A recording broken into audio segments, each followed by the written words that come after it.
नमस्कार,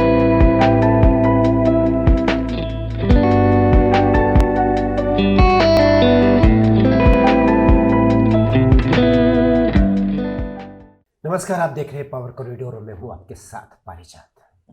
check and met हमारा एक नया प्रोग्राम है जिसे हम राजनीतिक धरातल पर अधिकतर आपके साथ परिचित कराएंगे। आज का जो विषय है बहुत महत्वपूर्ण है, जो पूरा देश सोच रहा है इतने दिन हो गए सरकार बनाने में कहाँ पर कौन सी अड़चन आ रही है। बीजेपी तो जानी जाती है बहुत ज़्यादा सिद्धांतवादी, बहुत ज़्यादा अनुशासनवादी पार्टी, फिर कौन सा अनुशासन या कौन सा सिद्धांत आड़े आ रहा है कि आप जिसको बनाना चाहते हैं आप बना नहीं पा रहे हैं। क्या बात है, एकनाथ शिंदे बीच में आ रहे हैं, फडणवीस को तो आप बनाना चाहते हैं ऐसा लगता है, या फिर आपके दिमाग में कुछ और चल रहा है, जैसे मध्य प्रदेश में और राजस्थान में और छत्तीसगढ़ में हुआ था, कुछ नया चेहरा, नायब सैनी की तरह नायाब चेहरा लाना चाहते हैं क्या आप महाराष्ट्र में। हमारे साथ हमारे महत्वपूर्ण अतिथि जो वरिष्ठ पत्रकार हैं श्री नवीन उपाध्याय जी, आपका स्वागत है। नमस्कार। नमस्कार। हम ये आपसे जानना चाहेंगे कि इस पर आपका प्रथम दृष्टिकोण क्या है। ये स्थिति जो अटकी हुई है ये कहाँ पर अटकी हुई है, क्या समस्या है? देखिए परिजात जी, जैसा इस प्रोग्राम का नाम है जी, चेकमेट, तो मेरा मानना है कि एग्जैक्टली यही हो रहा है महाराष्ट्र में। जी, बीजेपी चेकमेट करना चाह रही है एकनाथ शिंदे को। वो समझती है कि आगे आने वाले दिनों में एकनाथ शिंदे जो हैं काफ़ी एम्बिशियस हैं और उन्होंने प्रूव कर दिया है कि ग्राउंड पर उनकी पकड़ है। मराठा जो वोटर्स हैं उनके बीच में उनकी अच्छी पकड़ है। तो बीजेपी कभी नहीं चाहेगी कि वो ग्रो करे बियॉन्ड ए पॉइंट, और वो कभी नहीं चाहे कि जिस तरह बाला साहब ठाकरे एक पावरफुल लीडर के रूप में उभर गए थे, एक नया चैलेंज उस बीजेपी के सामने रहे। और ये पूरी एक्सरसाइज जो है उसी का ये डिले जो हो रहा है, कहीं ना कहीं बीजेपी जो है इस तरीके के हार्ड बार्गेनिंग में इन्वॉल्व है। एक तरफ तो एकनाथ शिंदे चाह रहे थे कि वो चीफ मिनिस्टर बने, बीजेपी वो उनको कभी नहीं बनने देती क्योंकि उसके बाद तो उनका और ग्रोथ हो सकता था ना। वो है कि होम मिनिस्ट्री उनको मिलता है कि नहीं, मिनिस्ट्री में कौन कौन मिनिस्ट्री उनको मिलते हैं, वो चाहेंगे कि उनकी एटलीस्ट पब्लिक परसेप्शन जो रहे, he should not look A loser. तो वैसी स्थिति में beyond public perception, hard reality जो पॉलिटिक्स का है, उसमें भी वो चाहेंगे कि उनके पास पावरफुल पोर्टफोलियो रहे, होम रहे कम से कम। इसलिए कि होम देवेंद्र फडणवीस के पास था लास्ट बार जब वो डिप्टी चीफ मिनिस्टर थे तो, और वो डिप्टी चीफ मिनिस्टर का पोस्ट एक्सेप्ट करते हैं या नहीं, क्या वो उसको एक डिमोशन के रूप में देखेंगे और क्या सोचेंगे वो कि इससे मेरे वोटर्स जो है सपोर्टर्स के बीच में गलत मैसेज जाएगा। ये बहुत सारे चीज़ें चल रही है, लेकिन इसके कोर में यही है कि ये बीजेपी की अपनी दोनों की महत्वाकांक्षाएं इसके कोर में है कि आने वाले दिनों में जो महाराष्ट्र की राजनीति होगी वो ये महत्वाकांक्षाएं क्लैश करेंगे आपस में, देखिएगा। और जिस तरीके से अभी सब कुछ हंकी डोरी दिखाई दे रहा है वो शायद नहीं रहेगा। आने वाले दिनों में बीजेपी डेफिनेटली चाहेगी कि आज जो हो रहा है वो कल और इंटेंसिफाई होगा। तो इसमें सवाल है कि ये बनता है कि पेच कहाँ अटका है। बीजेपी की देवेंद्र फडणवीस के साथ बातचीत में पेच अटका है या बीजेपी की एकनाथ शिंदे की बातचीत में? कहा मतलब कौन व्यक्ति है जो अड़ गया है कि नहीं? देखिए, हम नहीं मानते हैं कि बीजेपी के अंदर कोई द्वंद्व है कि किसको चीफ मिनिस्टर बनाया जाए। अच्छा, ये बहुत अच्छी आपने बात की, द्वंद्व नहीं है, क्लियर है। नहीं, आई थिंक देखिए by all indication Devendra Fadnavis बनने वाले डिजर्व भी करते हैं। उन्होंने पार्टी को खड़ा किया और काफ़ी सेक्रीफाइस किया, लॉयल रहे पार्टी के साथ। तो एडवर्स सिचुएशन में उन्होंने एक बीजेपी का नेतृत्व दिया, तो आई थिंक वो तो सेटल है बिल्कुल। न तो सेकेंड पार्ट जो है इसमें देखिए, तीन पार्टियों के आपस में जो इंटर रिलेशन है वो काफ़ी गवर्नमेंट फॉर्मेशन को डिले कर रहे हैं। इसलिए कि अजीत पवार की अपनी महत्वाकांक्षाएं हैं। अजीत पवार भी नहीं चाहें कि एकनाथ शिंदे को बहुत ज़्यादा प्रेफरेंस मिले पावर शेयरिंग में। वो बीजेपी के साथ अधिक क्लोजर हो गए हैं, वो आने वाले भी हैं महाराष्ट्र। तो एक तरीके से everybody is trying to score a point and look at future. ये जो हो रही है ये वर्तमान में तो ये जीत कर आ गए हैं, लेकिन आने वाले दिनों की जो राजनीति होगी उसमें अपना अपना स्पेस को बचाए रखने और ग्रो करने की ये राजनीति हो रही है ये। और उसी के लिए ये पेच फंसा है कि एवरीबडी वांट्स साइजेबल पावर, ताकि वो उसका इस्तेमाल करके अपने पार्टी को और अपने कैडर को खुश रख सके, स्पॉयल का डिस्ट्रीब्यूशन एमएलएज के बीच में कर सके, डिसेंशन नहीं हो। सो जो हार्ड रियलिटी ऑफ पॉलिटिक्स है दैट इज प्लेइंग आउट, और लेट अस सी कि हाउ इट मूव्स। ठीक है, आपने बहुत अच्छा क्लियर कर दिया कि भाई बीजेपी तो बनाएगी, बीजेपी का अंतर्द्वंद नहीं है, फडणवीस उनका चेहरा है मुख्यमंत्री पद का। बात चल रही है सरकार की, बीजेपी के केंद्र नेतृत्व की बात चल रही है एकनाथ शिंदे के साथ। एकनाथ शिंदे के साथ बगल में खड़े हुए अजित पवार, लेकिन अजित पवार कद में थोड़ा सा छोटे, पार्टी उनकी कायदे से देखा शरद पवार वाले लेवल में उस हिसाब से थोड़ी सी बड़ी है, लेकिन आज प्रभुत्व उनके मुकाबले काफी अधिक है एकनाथ शिंदे का। हालांकि एकनाथ देवेंद्र फडणवीस के मुकाबले बहुत नीचे है, लेकिन एकनाथ अड़े क्यों है? भाई उप मुख्यमंत्री आप बन जाइए, पिछली बार आप बन गए थे, वो सीनियर को जूनियर बना दिया था, आपको चढ़ा दिया था बड़ी कुर्सी पर, आपको वो बात कैसे भूल जानी? देखिए, एकनाथ शिंदे का मानना है और वो जो आगू करते रहे हैं जी, जी, जी, कि लोकसभा में जिस तरह की हार हुई थी जी, वहां से पार्टी को 4-5 महीने के बाद इस तरह का ट्रांसफॉर्मेशन करना उस गवर्नमेंट का। अच्छा। देखिए, ये जो विजय हुई है हाँ, उसमें तीनों पार्टियों के समन्वय के अलावा अगर सबसे बड़ा योगदान रहा है तो एक चीफ मिनिस्टर के रूप में जो डिसीजन लिए हैं एकनाथ शिंदे, और जिसको ग्राउंड पर जिस तरीके से पहुंचाया गया है उसका बहुत बड़ा योगदान रहा है। अगर आप देखिएगा तो करीब 100 इंपॉर्टेंट फाइल उन्होंने पिछले 3-4 महीनों में साइन किए, जिसका डायरेक्ट सरोकार रहा पब्लिक से। तो एकनाथ शिंदे का मानना है कि हमने जो वेलफेयर मेजर्स इनिशिएट किए उससे पार्टी का जो है पार्टी का भी विकास हुआ, और जो डिबैकल हुआ था लोकसभा इलेक्शन में उससे भरपाई हुई उसकी। तो उनका मानना है कि आज जो महायुति की सरकार वहां बनने जा रही है उसमें सबसे बड़ा योगदान उनका है। और उस तरीके से वो क्लेम कर रहे हैं कि जो मेरा योगदान है उसको एक चीफ मिनिस्टर के रूप में बीजेपी को एक्सेप्ट करना चाहिए, and I should be allowed to continue because I brought this Mahayuti to power. ये उनका कंटेंशन है। तो ये उनका कंटेंशन है ना, जनता का जनादेश सबसे ऊपर है। हाँ, जनता ने बीजेपी को ज्यादा सीट क्यों दी? इसका मतलब बीजेपी पर ज्यादा विश्वास नहीं। हाँ। बीजेपी को ज्यादा सीट इसलिए थी कि बीजेपी अधिक सीट लड़ रही थी। अच्छा, ये भी तो आप देखिएगा ना कि बीजेपी काफी अधिक सीट लड़ रही थी, इन लोगों से दुगना सीट बीजेपी लड़ रही थी। तो ये वैसी स्थिति में अगर देखिएगा तो नेचुरली कोई बहुत ज्यादा लोकतंत्र तो नंबर गेम के लिए जाना जाता है, इसलिए ज्यादा सीट जिसकी सरकार उसकी। तो इस दृष्टि से सच को स्वीकार क्यों नहीं कर पा रहे हैं?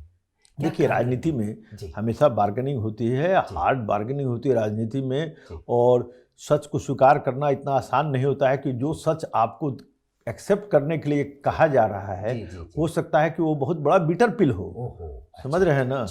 तो उसको उनको स्वैलो करने में दिक्कत हो रही होगी, क्योंकि डेफिनेटली जो है वो चाहेंगे कि बहुत पावरफुल पोर्टफोलियो जो महाराष्ट्र में है, 3-4 पोर्टफोलियो जो है बहुत इंपॉर्टेंट है, होम है, फिनांस है, अर्बन डेवलपमेंट है, ये सब बहुत क्रूशियल पोर्टफोलियो हैं।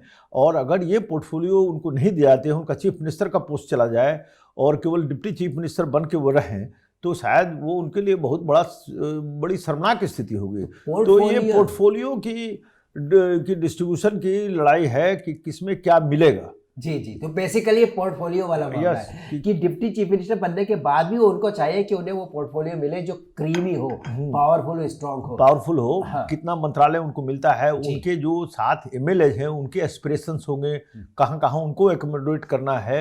बहुत सारे जो आने वाले दिनों में कैसे पार्टी को मजबूत करना है ये भी उनको देखना होगा ना, पार्टी को बचाना भी। क्योंकि मेरा मानना है कि बीजेपी जो राजनीति आज तक करते आई है उसमें आप एकदम क्लियर रहिए कि बीजेपी जो राजनीति करते आई है, किसी भी व्यक्ति और किसी भी पार्टी का एक कैरेक्टर रहता है, उसमें बीजेपी का एक कैरेक्टर रहा है कि जिसके साथ उसका अलायंस रहा है, धीरे धीरे बीजेपी उस दल को कमजोर करती है। आप चिराग पासवान का एग्जाम्पल देखिए, 6 में से 5 उनके एमपी को तोड़ दिया था पिछले बार बीजेपी ने, और एवरीबडी जिसके साथ भी बीजेपी रही है। तो नेचुरली बीजेपी चाहेगी कि एकनाथ शिंदे को कमजोर किया जाए, और ऐसे स्थिति में एकनाथ शिंदे प्रीएम्प्टिव एक्सरसाइज करेंगे, प्रीएम्प्टिव डिसीजन लेंगे ताकि वो स्थिति नहीं आए। तो ये सारे जो डिले हो रहे हैं, everybody is trying to secure their position for future. और ये मूल रूप से एकनाथ शिंदे के राजनीतिक अस्तित्व की लड़ाई बनती जा रही है। मुझे ऐसा लगा जैसे आपके शब्द हैं उसके अनुसार देखा जाए। देखिए, आप एक बात मान के चलिए, जो लोग कंक्लूजन पर, people who are jumping to the conclusion, और जो लोग कह रहे हैं कि उदय ठाकरे का अस्तित्व खत्म होने जा रहा है, राइटिंग हिज ओबिचुरी, वो गलत हैं। अच्छा। राजनीति में किसी का ओबिचुरी आप लिख नहीं सकते हैं। और दोनों के बीच में करीब 2.5% वोट का डिफरेंस है। उद्धव की शिवसेना और एकनाथ की शिंदे की शिवसेना में 2.5% वोट का डिफरेंस है मेयर।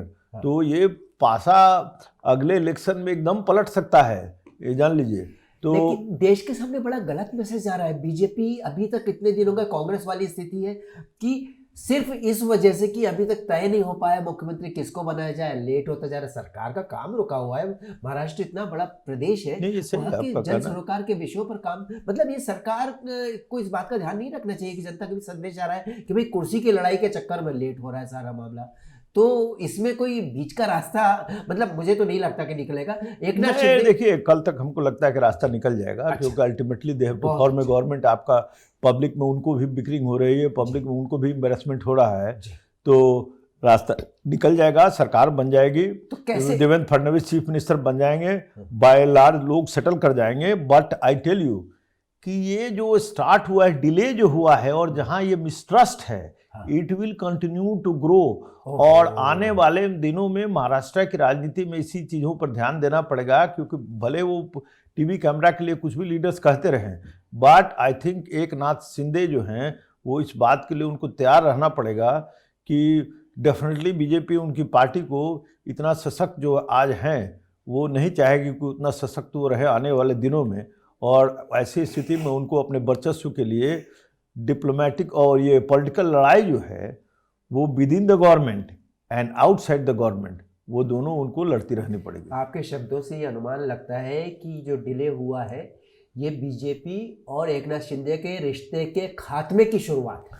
नहीं, हम नहीं कहेंगे खात्मे की शुरुआत है, खात्मे की शुरुआत नहीं है। हाँ। इतना जल्दी हम इस कंक्लूजन पर नहीं पहुंचेंगे, बट डेफिनेटली एक मिसट्रस्ट आया, एक सेंध लगी है, मिसट्रस्ट है, डिस्ट्रस्ट है, वो बहुत एपेरेंट है। और शिवसेना जो एकनाथ शिंदे कैंप के एक जो उनके स्पोक्समैन, उनका बयान भी आया था कि BJP is trying to sideline Shinde.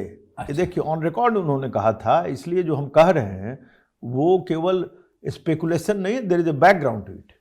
अगर डिप्टी चीफ मिनिस्टर बना रहे तो आप साइडलाइन कहाँ कर रहे हैं? आप पोर्टफोलियो ढंग का नहीं दे रहे, ये बात जरूर है सर। डिप्टी चीफ मिनिस्टर आपको क्या लगता है? आपका मैं विचार जानना चाहूंगा, साइडलाइन करना क्या होता है? देखिए, डिप्टी चीफ मिनिस्टर कोई पोस्ट नहीं होता है, कॉन्स्टिट्यूशन में कहीं कोई पोस्ट नहीं है। I think chief minister is the person who will solve the power. और आज के दिन में जिस तरह का कंपोजिशन है असेंबली का, उसमें chief minister is going to be very powerful, because BJP के पास 132 MLAs हैं। ऐसी स्थिति में डिप्टी चीफ मिनिस्टर्स जो हैं, they are not going to wield any power unless and until they have powerful portfolios। तो जो जिस तरह का verdict मिला है उसमें डिप्टी चीफ मिनिस्टर जो है, ठीक है, for the sake of office, for the sake of TVs and optics, it's okay, but otherwise I don't think कि बहुत कुछ उनके पास है। तो जैसा अभी आपने कहा कि मान लो कि जैसा आपने कहा भगवान करे ऐसा ही हो, कल तक सरकार बन जाए, तो कल तक परसों तक ये 5 तारीख तक जो आ रहा है कि things will be resolve in a day और 2 दिन में चीजें रिजॉल्व हो जानी चाहिए। 3 दिन में, क्योंकि देखिए मना लिया जाएगा एकनाथ शिंदे को, तो कैसे मनाया जाएगा? एकनाथ शिंदे के ऑप्शंस लिमिटेड है, इस बात को समझिए। इसलिए कि 132 बीजेपी के पास है। अजीत पवार के साथ बीजेपी मिलकर सरकार बना सकती है। वैसी स्थिति में अगर एकनाथ शिंदे सरकार के बाहर रहते हैं, it will not suit his ये अगर बीजेपी उद्धव की शिवसेना को तोड़ सकती है, एनसीपी को तोड़ सकती है, तो फिर ये एकनाथ शिंदे की शिवसेना क्यों नहीं तोड़ सकती है? इसलिए भी उनके लिए भी pragmatic अप्रोच होगा एकनाथ शिंदे के लिए कि he has to sooner or later fall in line. His options are very limited. जी, मतलब ये अड़े हुए हैं, तो इसी कारण अड़े हैं कि अगर वो अड़े ना रहेंगे तो कमजोर हो जाएंगे। हाँ, वो ऑप्शन लिमिटेड है, इसलिए मेरा मानना है कि तो मान जाएंगे। हाँ, मान जाएंगे तो किन शर्तों पे मानेंगे? अच्छे पोर्टफोलियो के लिए, या अपने लोगों को, उनके जो अपने बंदे हैं जो देखिए, पोर्टफोलियो और मिनिस्ट्रियल कितने बर्थ रहेंगे, हाँ। ये सब चीज़ों पर उन जो पर। होगा। जी जी जी जी जी। लेकिन इससे ये तो क्लियर हो गया कि आगे आने वाले, मुझे कहीं दूर तक दिख रहा है कि आगे एक समय ऐसा आ सकता है जब बीजेपी ही इस प्रदेश में सबसे बड़ी ताकतवर पार्टी के रूप में उभरेगी। तो ऐसी स्थिति में जो आज भी है, आज भी बीजेपी है। पहले भी रही है, जी। ताकतवर पार्टी रही है। जो अकेले लड़ सके, बहुत महत्वपूर्ण बात कही नवीन जी आपने। जो आप एक वरिष्ठ पत्रकार हैं, आप चीज़ों को बिल्कुल सही ढंग से समझ सकते हैं, जो बिटवीन द लाइन से आप बिहाइंड द कर्टेन आप चीज़ों को देख सकते हैं। तो मुझे लग रहा है कि वास्तव में स्थिति देखिए दोनों का ही हित है, मिल करके चलना, तभी मिल करके इलेक्शन लड़े। लेकिन अभी जो गलत सा संदेश जा रहा था मार्केट में, राजनीति के बाजार में, वो ये था कि कुछ आपस में अनबनी सी है। लेकिन आपने कहा कि बात बन जाएगी 2-3 दिन के भीतर। अनबनी देखिए इसको नहीं कहेंगे, डिस्ट्रस कहेंगे। अनबनी अच्छा। अनबनी नहीं, ये जो है जी जी lack of trust, Lack of और हाँ। They are very of each other. Caution का एक, जहाँ तक both sides are cautious, preconditions जी सेट किए जा रहे हैं। जी, लेकिन अल्टीमेटली राजनीति में कितना भी देखिएगा दाव पेच रहे, अल्टीमेटली चीज़ें रिजॉल्व हो जाती हैं। जी जी फ्यूचर पर इसका इम्पैक्ट रहेगा, रिपरकशंस रहेगा। जो इस तनाव के से एक चीज़ स्पष्ट हो गया कि आने वाले दिनों में महाराष्ट्र के पॉलिटिक्स में ये तनाव रहेगा, और इसमें जो शतरंज की बिसात है उस पर दोनों पार्टी जो है एक दूसरे को चेकमेट करने की कोशिश करते रहेगी। यानी आगे आने वाले दिनों में जो राजनीतिक फैसले इस प्रदेश की सरकार लेगी, उसमें बहुत सारी आंच आने की नौबत आ सकती है, वो भी अपने ही लोगों के द्वारा, बाहर वालों के साथ नहीं। जिनके साथ मिलकर चुनाव लड़ा, जिनके साथ मिलकर सरकार बनाई, वही सरकार के फैसलों के खिलाफ अंदरूनी तौर पर कहीं खड़े हो सकते हैं। चलिए, इस विषय को हम फिर आगे बढ़ाएंगे किसी और विषय के साथ। चेक इन मेट में आपके सामने फिर सामने आएंगे। तब तक के लिए हमें दीजिए अनुमति। बहुत धन्यवाद नवीन जी, आप धन्यवाद।